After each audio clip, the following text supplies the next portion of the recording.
Do it and don't give up. It's really just as simple as that. It's very easy to fail. Much, much, much, much, much harder to succeed. Most entrepreneurs hit a brick wall and stop. I think the main difference between those that succeed and those that don't are those that will just not take no for an answer. My oldest son was in the Israeli Defense Forces. One of his commanders told him, there are two very well-known special forces units in the Israeli Defense Forces. One is called Sayeret Matkal, and then the second is Shayetet Shlosh. Each unit of those two were challenged to move a stone wall from Tel Aviv to Jerusalem. So the Shayetet guys looked at each other and they said, F it, we'll just push it up. And the guys at Sayeret Matkal were looking at each other and saying, how are we going to get this wall up? And they said, let's take it apart. Each one of us will carry a stone. We'll walk it up. When we get back up there, we'll put it back together. No matter what, you got to move that wall from Tel Aviv to Jerusalem. It's just a question of how you do it. There's a lot of ways to get to the finish line, but failure isn't one of them.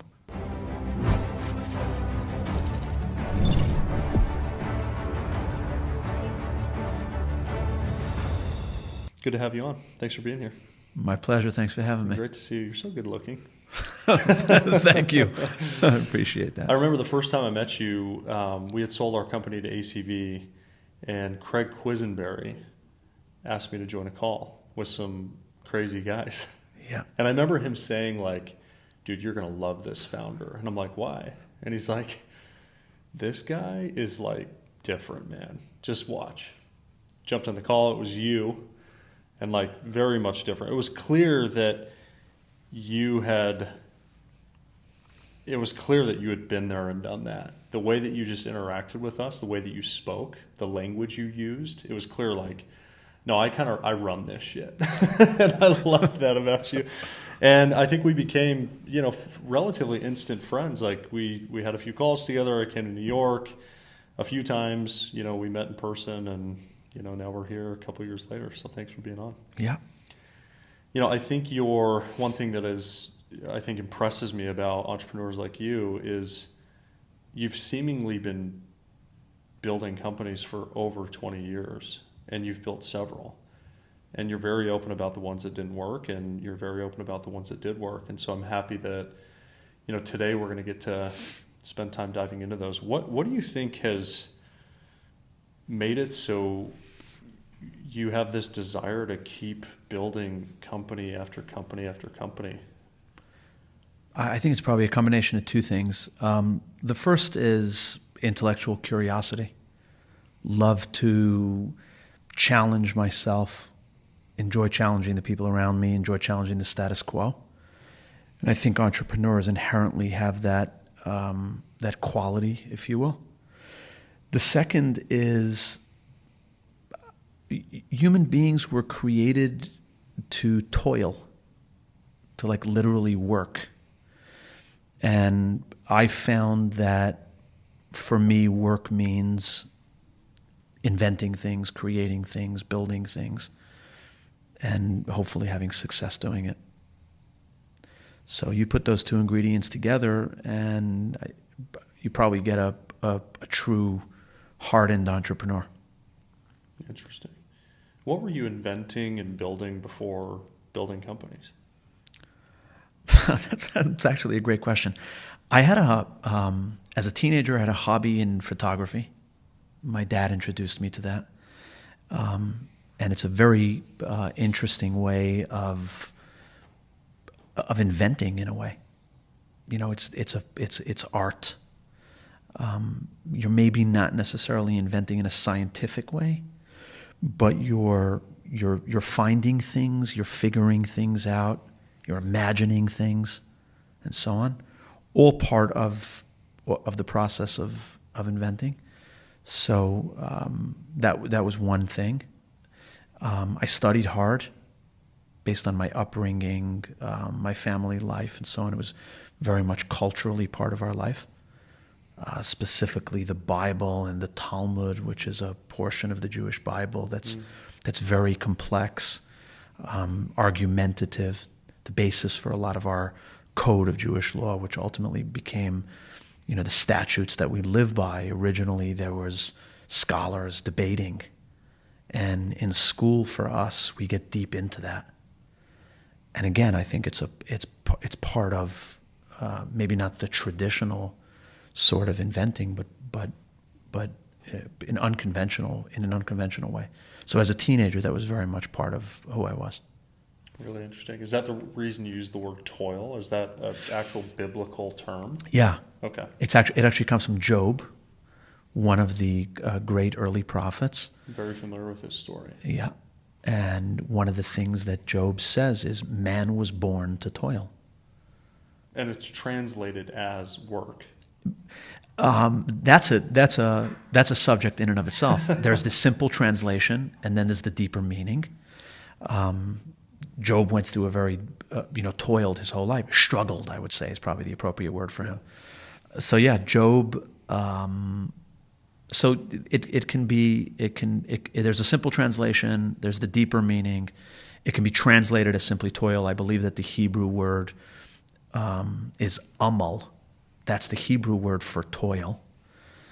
And that word can mean a lot more than just the simple, struggle or toil. Amazing. Well, clearly, you and I are going to be spending some time talking about religion today because I really love the topic, and specifically with Judaism, I think understanding better the varying sort of degrees of Judaism. I think like any religion, there's the super orthodox, super active faith believing, church going people, and then there's like those who claim to be a religion but don't practice sort of anything, and then anywhere in between. So I'm super happy that we're going to explore that a little bit today as well. I know you've got a family of a large family. You've got several children. Yeah. One of the things that I think is, I remember I had an investor that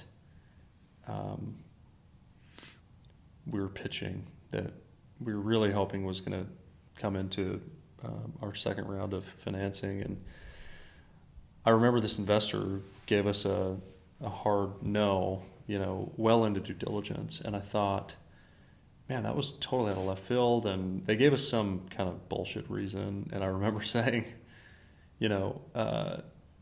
what's the real reason here? Like, what you're saying is not adding up to me. It's not making sense. And usually I wouldn't press much on VCs, but in this case I did. And he said, we tend to like to back founders that aren't married and that don't have families. And I remember being like, first of all, can you even say that? But second of all, you did, so what? And he's like, yeah, single founders tend to just work more and they're always on and yada yada. And I took it super personally and I spent a lot of time thinking about this. Is he right or not? And the conclusion that I came to was that founders who have a spouse or significant other that support them actually have a unfair advantage on founders who are single, because when you check out for the day, you have somebody who's there that's willing to listen, that's willing to empathize, that's willing to hold you and rub your back, and this was my wife. And I felt like my kids also gave me a lot of energy to perform at a high level. And so having 7 kids, how's that been building companies now? I mean, if my math adds up correctly, I think you had your first baby around the time you founded your first company. That's exactly right. First of all, I'd love to meet that VC who turned you down because you were married. Have to have a conversation with that guy. I never heard that as a criteria, but it's interesting. Yeah. I could certainly see where that's coming from. I would completely and absolutely disagree with that. Yeah. I would say, in a way, married founders are well grounded, responsible, have a reason to build, a reason to do. Guys or women who are maybe not necessarily connected in that way, faster to give up, faster to move on. Nothing holding them back or tying them down. So I think you can look at it either way. As it relates to me, married, 7 children, I don't know what my life would be without that. I don't know how I could get through the trials and tribulations and difficulties of building without that. I was literally just the other day telling my wife, we were talking about my oldest son, and you're right, around the first company I started, my first son, Mendy, was born. And I said, I remember coming home absolutely bombed, exhausted, with zero energy, and I just couldn't wait to get home to see him. It was like I had an end-of-day surge where everything started again to come home to the family. So I guess it works both ways, for those who are or aren't. For me, this was the right way of doing it and made it all the more meaningful along the way, for sure. No question about it. I'll just add one thing, even when I think about a lot of the time about why do we do this, at the end of the day, I have a strong motivation of why I do this, besides for the day-to-day purpose and everything else. I hope that that at some point in time there'll be a lot of money in this. Not just money. Big, big, big money. And not because I want a boat. Not because I need a larger house, but I think there's a lot of difference you can make in the world with that. And, when you have a family, I think it's just the very basis, the beginning of, having a reason for things.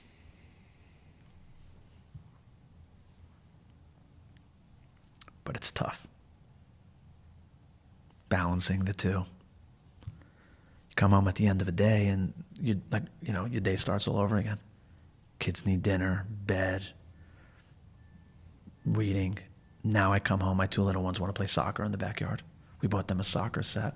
Every single day I walk in the door running to me, Daddy, can you play soccer? I'm like, oh my God, how could I possibly play soccer after the day I had? But, oh man, we do it. So good, man. There's so much to unpack there. This is a subject that I care deeply about. And we actually, for those who have families that come on the podcast, we spend a lot of time talking about this. There's a song that was written by a guy named, I think his name's Stephen Curtis Chapman, if I recall, and it's called Cinderella. And he's a country music artist, and the song is about his daughter, who's now grown. And he only recently wrote this song. And he talks about when she was younger, she used to say, Daddy, please dance with me. And he would say, I'm too busy, or I'm traveling, or I've got this thing. And he made up excuses, right? And she grew up a little bit and said, Daddy, I'm getting ready to go to the high school dance. Can you practice with me? And same thing. And then the next verse is, Daddy, I'm getting ready to get married, and I need to practice for our dance. And, before you know it, there they are, and they grow up, and it's pretty emotional. I have two little daughters right now, and they always ask me to dance, and it's just like your kid's asking to play soccer. Like, you have to do that, because before you know it, you're gonna have one in college, and your last one's gonna be in college, and you're gonna be going, wait a minute, what happened? Right. So as just to close out the topic, I think that the drive to succeed, if you are an entrepreneur, I don't think there's any outside forces that can ultimately affect that drive and that need to succeed. So if a VC can't see past circumstances and look at that person and say, this person is going to stop at absolutely nothing, I would say you probably did well by not taking money from that particular VC. Yeah, totally agree. You have 7 kids, so do you have a favorite? I can't. They might hear this, so I can't comment. They're all my favorites, equally. I have this thing where, it's one of my favorite questions to ask friends that have kids, because I'm like, I know in your heart, one of them has to be the favorite. They have that's just the way. You can't love them all exactly the same. Yeah. And some will fight me on it, and I'm like, nope, there's one. I mean, you know it, but maybe you don't. It's funny. I won't answer your question directly, but I'll answer it indirectly. My wife's favorite is every child until they turn 4 years old. Like every child from the moment they're born until they're 4, they get 80% of her attention. Yeah. And each one of them, I can just sort of hearken back to every single one of them, how hugs and kisses, and there's nothing more special than this one. And then they turn 4 and go on 5, and it's like, okay. Then the next one comes along, and it's like, oh my God, this one is everything. But no, no favorites. My kids are all very, very special. Each one's super unique. They all look uniquely different. They all have uniquely different personalities and interests and so on. It's actually really cool to observe. Yeah.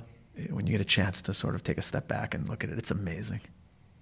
I want to transition a little bit into some of this religion talk because I think it's really interesting stuff. I think the audience will find it fascinating. But as we do that, I want to ask about some of the core values that you have as a father and as a family for your kids. Like, do you have any values that, whether they're religious or not, are sort of non-negotiables for your children?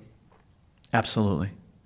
Some of which I think are a little too complex or lengthy to discuss in the limited time we have.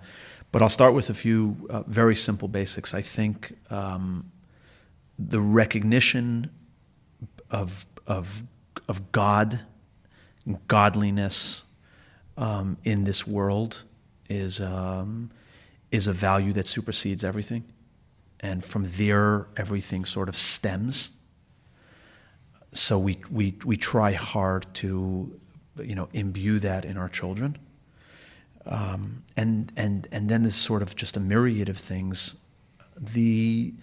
I think the Bible, in this case I'm referring to the Old Testament or the Torah, the 5 books of Moses, the written Bible that was given from God to Moses on Mount Sinai and eventually handed to the Jewish people and expounded upon in the thousands of years since then, is basically the source of everything moral, good, and important in a way that we have in the world in many, many different forms.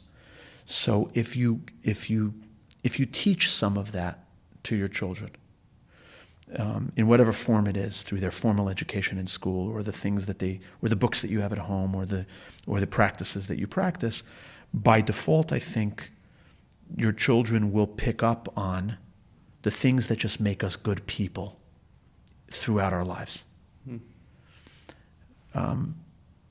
So, every day there are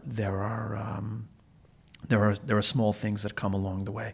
So I mentioned a recognition that there's a God in the world, and then the basic commandments of how to live as a morally, ethically in-line person, and then from there being a good person, being a kind person, a compassionate person, and so on.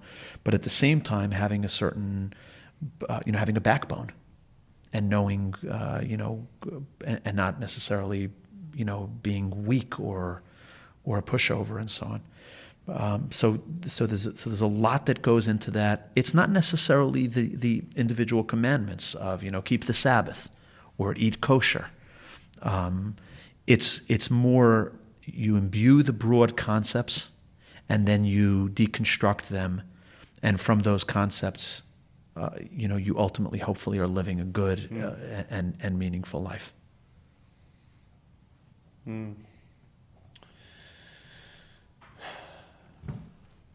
My understanding I have several friends that are Jewish. Do Jews run New York? Controversial question. I think they run the things that they run in New York, just like there are African Americans that run the things that they run. Yeah. And Italians and people of other ethnicities and so on.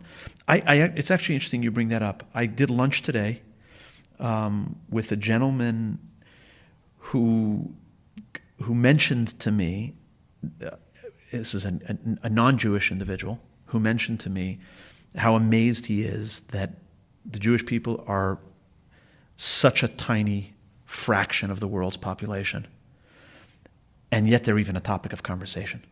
Yet they're even noticed, Yeah. right? And not to mention the contributions that we've made to the world and continue to make to the world, and despite, all of the horrific tragedies that have befallen the Jewish people in the history of the world. And he asked me straight. He says, "What do you attribute it to? I mean, what is it?" By the way, there's a great Mark Twain saying about this. I can't quote it perfectly, but it's something to the extent of all of the world's great empires since the beginning of creation have come and gone. And he goes through sort of the history of those empires. And yet the Jewish people are somehow immortal and continue to persevere, not only survive, but persevere. So I don't have and I attempted to answer him. I don't have the obvious answer. I will say it's a combination of a bunch of things: education, community, family values, our moral code, et cetera, and stuff like that. It's not one single thing. You put all of those things together, and somehow we've managed to persevere. Yeah, it seems like so many of the great New York companies, the founders are Jewish. They're Jews, and it's like, man, how did you guys?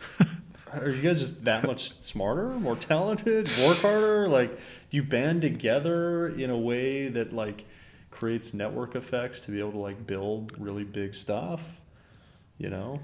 It's pretty fascinating. I think I once heard an interview back in the day. Mark Zuckerberg, who's Jewish, made a comment about how he was doing in school, and he mentioned his Jewish mother. By the way, I would say probably the African Americans have a similar relationship with their mother. They have such reverence for their moms. Yeah. Their moms are everything, and similar in the Jewish faith. It's similar to that. Look, one of the 10 Commandments is honor your father and your mother. Yeah. So he said, I think I was getting 99s across all my exams in high school, and I came home and I was so proud, and I showed it to my mom, and she said, "Why aren't you getting 100?" So I really don't know what it is. Israel is not only it is obviously the home of the Jewish people, but there's a large Muslim population and a large Arab population in Israel as well. And there's a famous book called Startup Nation that was written probably 15, 16, 17 years ago that asked the same question: what is it about Israeli startups and Israeli companies, technology companies in particular, that succeed? What's the key to success? And they attributed a large portion of it some of it to the Jewish religion and ethnicity, I think, and then some of it also to the IDF, the Israeli Defense Forces, and some of the things that come out of it. So it's nature, nurture, our culture, and probably a myriad of other things. Yeah. But interesting observation, Tyler. What does the yarmulke represent? The yarmulke, which I proudly wear, and I will tell you that it's quite a big deal to proudly wear and to wear it all the time and never take it off. I've never seen you without it. Yeah. Even when I wear a cap or when I wear a hat, I'm wearing my yarmulke underneath it.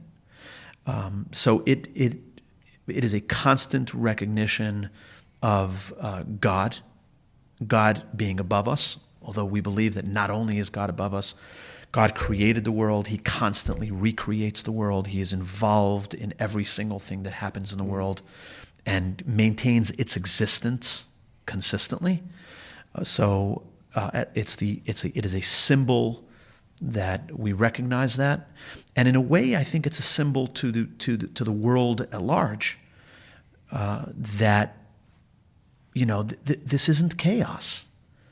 And there's order to the world and to its system, and we need to recognize that constantly, really. So the yarmulke is very, very important to me. That's cool. Do you take it off when you sleep? Nope. You wear it all the time? Yep. Shower? No. with the exception of the shower. You But don't- I, okay. I subconsciously wake up in the middle of the night when my yarmulke falls off my head. I promise you, it's crazy. Wow. Yeah. I'm so used to it being there. It is so much a part of who I am. And by the way, there's another sort of nuance to this, which is I think if you are not subconsciously aware, but consciously aware and continually reminded of that, you then behave in a certain way, right? You and I are sitting in a meeting and we're Absolutely. negotiating. Yeah. I'm upholding a certain standard, Yeah. right? I'm reminded of what I represent. Mm-hmm. I need to behave. Mm-hmm. I don't always, but it reminds me of that. There's something that you can't see, which I'm wearing under my shirt, and sometimes you can see the strings hanging out on the side. Another religious garment, which is called tzitzit. Mm.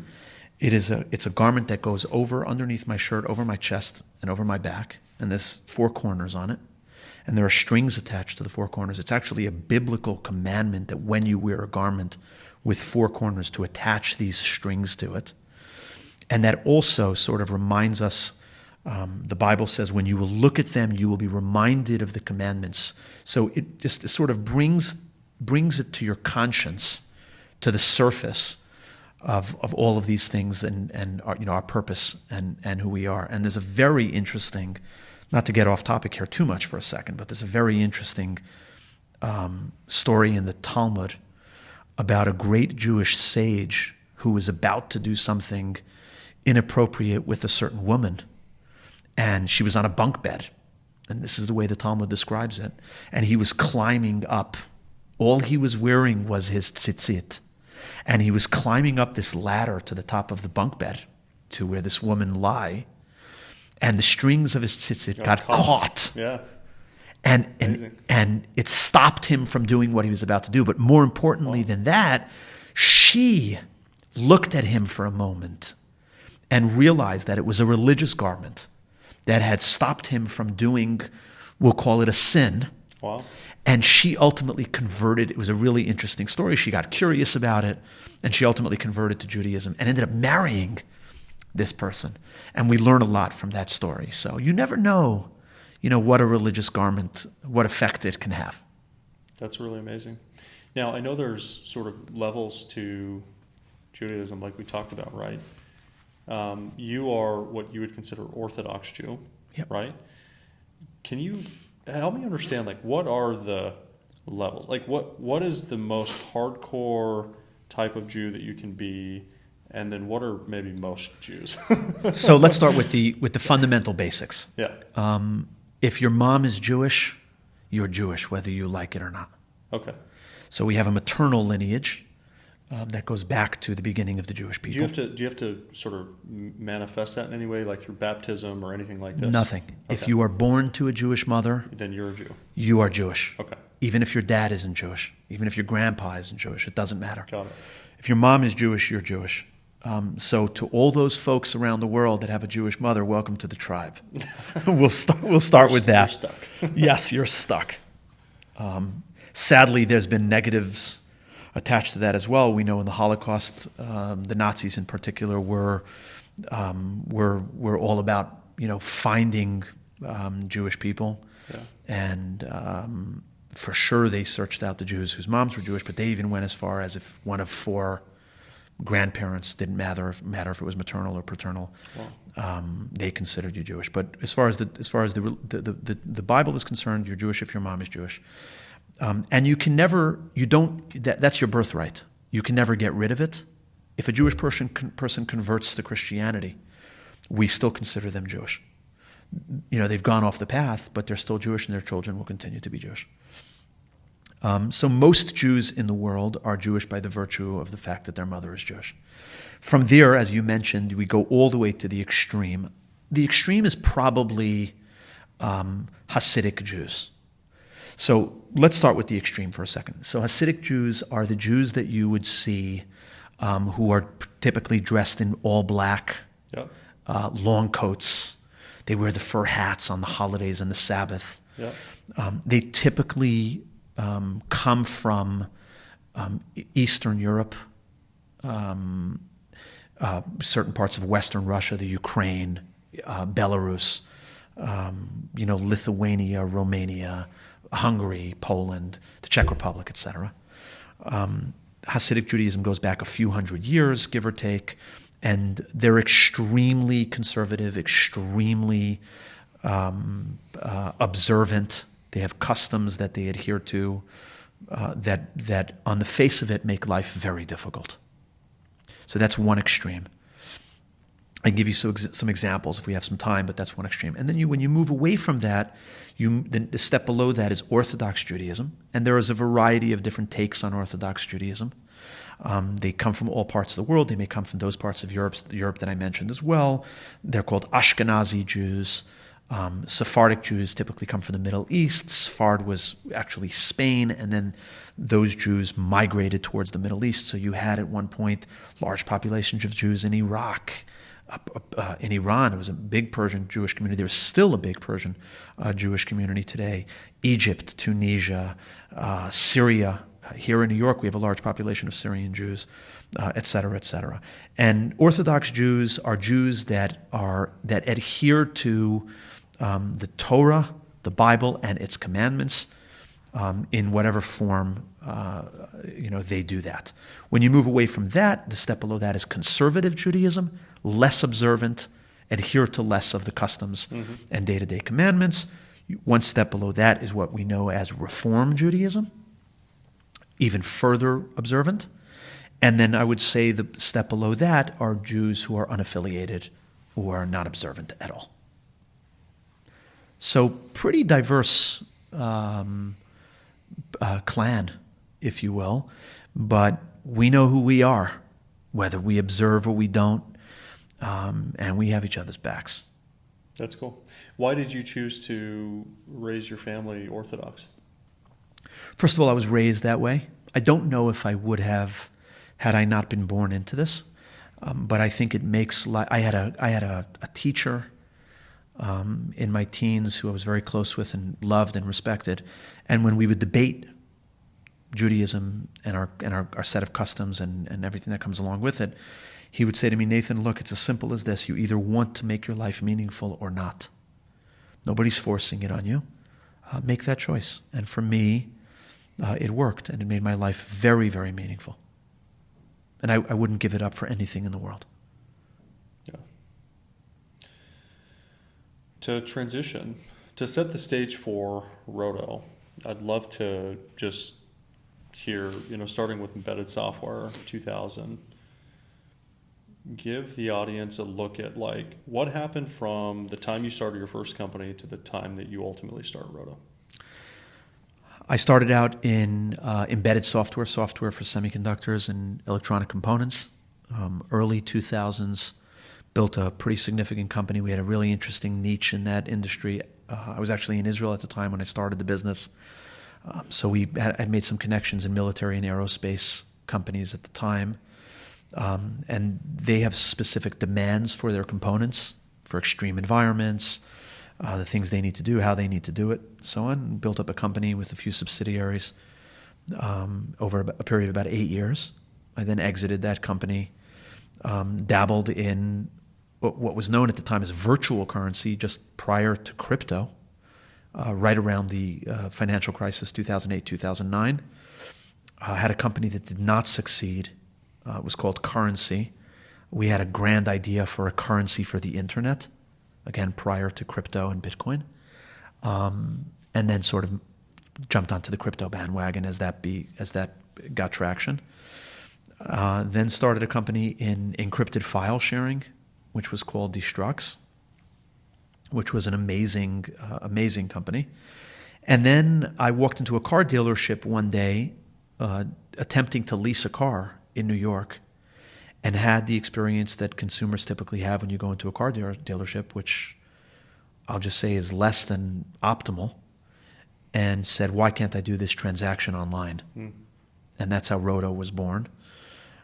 We're now 6+ years into this national platform where consumers can buy or lease or sell a new or a used car online through our network of dealers across the country. And it's been an absolutely wild ride for the last few years. Yeah, when you say wild, what do you mean by that? I think every possible challenge that a company can have, we experienced. Your sort of typical startup challenges: idea, team, funding, product market fit, macro growth, and all of those things. Then COVID, then chip shortage in automobiles. All of a sudden assembly lines are down because there are no components, which translated into inventory shortages, which translated to a spike in prices of new vehicles and no inventory, then spike in prices of used vehicles and limited inventory, and then now finally slowly starting to come out of it.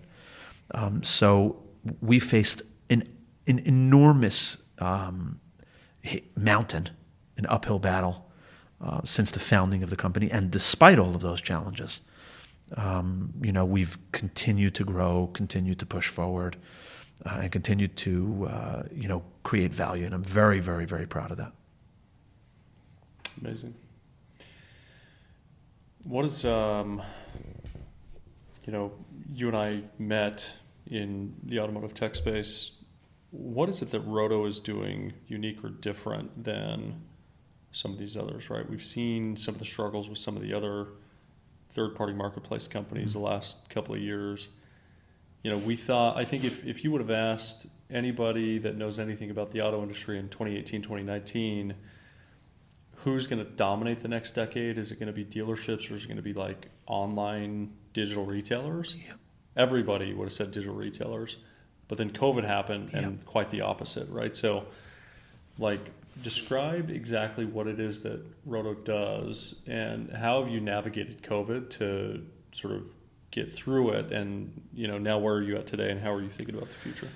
Yeah. So, first of all, really a poignant question. What do we do different than everybody else? So we focus on two things in Rodo that nobody else does. One is price or payment. You come to Rodo because you'll see an actual monthly lease payment and an actual due-it signing on every vehicle that you're looking at.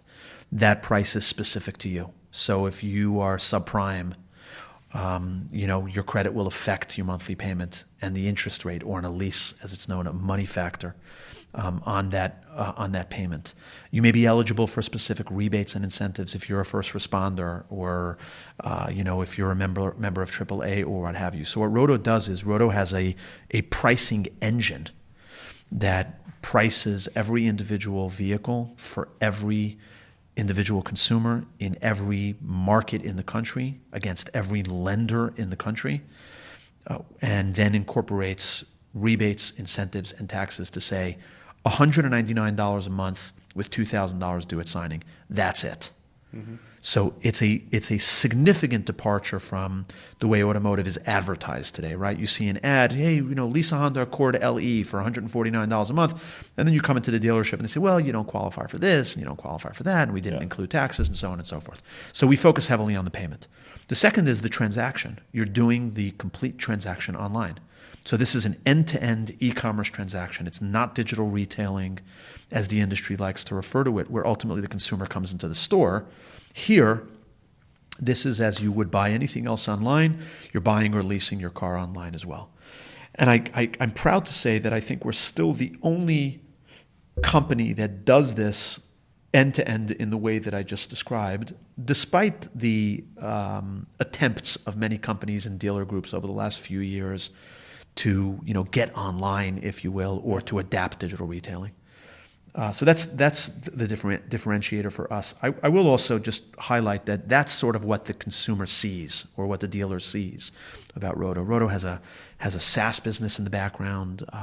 We take a lot of pride in the software that we've developed for the industry, and so on. We have something really super interesting that we're doing right now around automotive titles. What is that? Which we can talk about. This is not yet public, so you heard it here first. When will it be, by the way? This won't be aired for at least a few weeks. It'll be public within the next few weeks. We're in the process of finalizing it. And we're actually, some of the necessary players we're already talking to and doing a ton of business development, and the technology has been built. So on a high level, I'll tell you what it is. we started a company called Cario, Cario, which you'll be hearing and seeing a lot of in the coming days and weeks and months. And the concept is to essentially digitize the automotive title. So the automotive title has been a piece of paper for the last 100 years. Mm-hmm. You coming with your background and some of what happens at ACV every day, we all know how difficult the paper... Piece of cake. Yeah. So the paper title is... Hundreds of title clerks and missing titles every day. Exactly. Exactly. So it is an archaic system that needs to be replaced. We have been working on this for a long time. We have effectively digitized the title and built the platform for those digital titles to be transferred. Massive undertaking, as you may imagine. We need all 51 DMVs in the nation on board. We need all the lenders on board. We need all the dealers and all the other ultimately consumers on board, and so on and so forth. So we think it's a transformative idea, a transformative product. The technology is built. We are demoing. We are piloting. With all of the aforementioned, and we hope over the coming months and years, the world and the U.S. at least for starters will adopt this. And it's not as far out or as far-fetched as you may think, in the sense of many industries have moved away from paper. Back in the day when you bought stocks, it was T+3, right? You did a trade, and then it took 3 days for the trade to settle because paper needed to move from one brokerage house to the other and so on. We used to write checks, and today we transfer with Zelle and all others, Venmo and other sorts of transfers. So we think we're primed to do this. We know how to do it. Our position in the industry is perfect for us to be doing it, and we think the timing is right now to be doing this as well. So we're really super excited about this venture, and it just gives you some of an idea of how we think at Rodo and some of the challenges we take on. Amazing. So I think some states, just on that point, have already done this, right? Like Arizona is an e-title state now where I live. Yep. And so I haven't requested a physical title in probably 2 years. How do you fit into that equation where certain states are already doing e-titles? That's a great question. So e-titling is really, not to completely knock it, but it's really just a more efficient system for paper titles. Oh, okay. So it's very limited in what it's able to do. You mentioned Arizona. Texas has an e-titling system as well. Somebody's still holding a physical title somewhere. Exactly. Okay. Somebody is still holding a physical title somewhere. And in the very rare instance where they aren't, that title is only recognized by the particular state that you're in. If you have a vehicle in Arizona and you try to sell it in New Hampshire, you got to go get your physical copy. Exactly. So that's just one example of how limited it is. Yep. When we think about this, we think about sort of a national standard where your proof of ownership is an NFT on your phone. Yeah. You can transfer it to your buddy in real time, get paid in real time when you sell your car. No more waiting for title. It's immutable. In our case, we're building it on a public-private blockchain technology, so it's super secure. It has all the advantages of blockchain, so it's a distributed system where no one state or no one company controls the system. Everybody has control over their own data and the things that are relevant to them. So this is a giant leap past the disparate e-titling that's out there today. Absolutely. Well, that sounds amazing. How do you get the, last question on Rodo, and then we'll wrap up here, but how do you get the, I'll say it this way, the permission to go and incubate something like that within, a marketplace company? With board consent. And I mean that. I am lucky enough to have a forward-thinking board of directors that I work very closely with, and we came to the conclusion that this, as the idea formed in my head, and eventually started to, and the seed started to germinate, we saw this as an opportunity that could not be missed. And now, as it is becoming a separate company, it'll have to fly on its own at some point with additional capital and so on and so forth. But it's a really interesting question, and we should do a separate podcast on that because it's a really interesting experience that I've gone through in the last few months. And I think it'll actually really intrigue you and your listeners as to how that process sort of evolved. But all's well that ends well. I'm excited to see how it goes. Final question. I like to ask this at the end of each one. There's many of our audience are aspiring founders. Guys and gals that want to start companies. What's one sort of final piece of advice that you would share to those listening who are thinking about starting a company? It's 1.5 pieces of advice. The first is do it, and the second is don't give up. It's really just as simple as that. It's very easy to fail. Much, much, much, much, much harder to succeed. So most entrepreneurs hit a brick wall and stop. I think the main difference between those that succeed and those that don't, and obviously there are varying degrees of success and how you judge success, are those that will just not take no for an answer. And I'll tell you something really interesting in closing. My oldest son, pardon me, Mendy, who I mentioned earlier, was in the army, in the Israeli Defense Forces. Obviously, we're American, but as he finished high school, he decided that it was something that he wanted to do, and he spent 3 years in an infantry unit in the army on his own. Absolutely amazing experience. And he once told me a story about something that one of his commanders told him, and I think this summarizes sort of the answer to your question. He said, there are 2 very well-known special forces units in the Israeli Defense Forces. One is called Sayeret Matkal, which I think we would probably compare to, maybe Navy SEALs, right? The elite of the elite.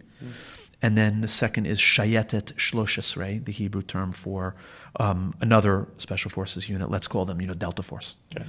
And he said they were both in Tel Aviv, and they were challenged. Each unit of those 2 special forces were challenged to move a stone wall, from Tel Aviv to Jerusalem, which is like south to north, uphill, 60 kilometers. So each commander said to these 2 units, get the wall up.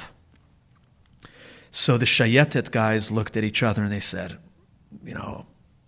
oh shit, how are we going to get this stone wall up, 60 kilometers to Jerusalem? And they thought about it and they thought about it and they thought about it. And finally they said, pardon my language, F it, we'll just push it up. And they pushed it up. And they got it up to Jerusalem. And the guys at Sayeret Matkal were looking at each other and saying, how are we going to get this wall up to Jerusalem?